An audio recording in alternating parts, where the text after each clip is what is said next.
अरे प्रभु, इन लोगों को हर चीज में राजनीति ही दिखती है। क्यों संघ बीजेपी और हम लोग नहीं है क्या एनडीए में? और ये आरक्षण किसी के कहने से समाप्त होने वाली चीज है क्या? संवैधानिक अधिकार है ये। आरक्षण किसी को दी हुई खैरात नहीं है, ये संवैधानिक अधिकार है और दुनिया की कोई ताकत आरक्षण को कतई समाप्त नहीं कर सकती है।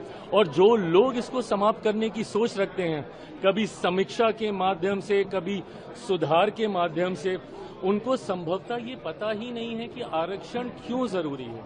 आप जब शेड्यूल ट्राइब्स की आप बात करते हैं, बहुत आसानी से कह देते हैं कि भाई इन लोगों को क्यों आरक्षण के साथ जोड़ा जाए, बट आज भी ऐसी घटनाएं होती हैं।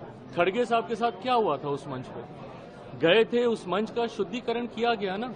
आज भी एक दलित युवक को घोड़ी पे चढ़ने से रोका जाता है, एक दलित लड़के को बारात निकालने से रोका जाता है। बड़े बड़े नेता जब मंदिर जाते हैं तो मंदिर को गंगा जल से धुलवाया जाता है। तो ये भेदभाव तो आज भी हो रहा है ना। और ये वही अनुसूचित जाति है जो छुआछूत का शिकार रही है। भारत के संविधान में जब आप शेड्यूल कास्ट को देखते हैं, ये ऐसी कास्ट है जिनको शेड्यूल किया गया है, जिनका आधार छुआछूत था, जिसकी वजह से इनको गांव से बाहर रखा जाता था। इनको छूना तो दूर की बात है, देखना तब पाप माना जाता था। ऐसे में मुख्य धारा के साथ जोड़ने के लिए, और क्या हम लोग उस लक्ष्य को पूरा कर पाए? नहीं कर पाए ना। आज भी ये भेदभाव होता है। तभी जब मैं क्रीमी लेयर का भी मैं विरोध करता हूं, मैं इसीलिए करता हूं कि आज कम से कम हम लोग एकजुट हैं तो अपनी बात रख पा रहे हैं। बट जैसे ही इसमें सब क्लासिफिकेशन होने लग जाएगा, जैसे ही इसमें क्रीमी लेयर की बात हम लोग करने लग जाएंगे, तो ताकत हम लोग की घटने लग जाएगी। और जैसे ही ताकत घटेगी तो धीरे धीरे करके संभवतः ऐसी सोच वाले लोग जो आरक्षण को समाप्त करना चाहते हैं, उनको ज्यादा बल मिलेगा। आज की तारीख में शेड्यूल कास्ट हो, शेड्यूल ट्राइब, अब शेड्यूल ट्राइब में यही सारी जातियां हैं जिनकी वेशभूषा अलग रही, जिनका रहन सहन, बोलचाल, ऐसे ट्राइब्स को शेड्यूल किया गया।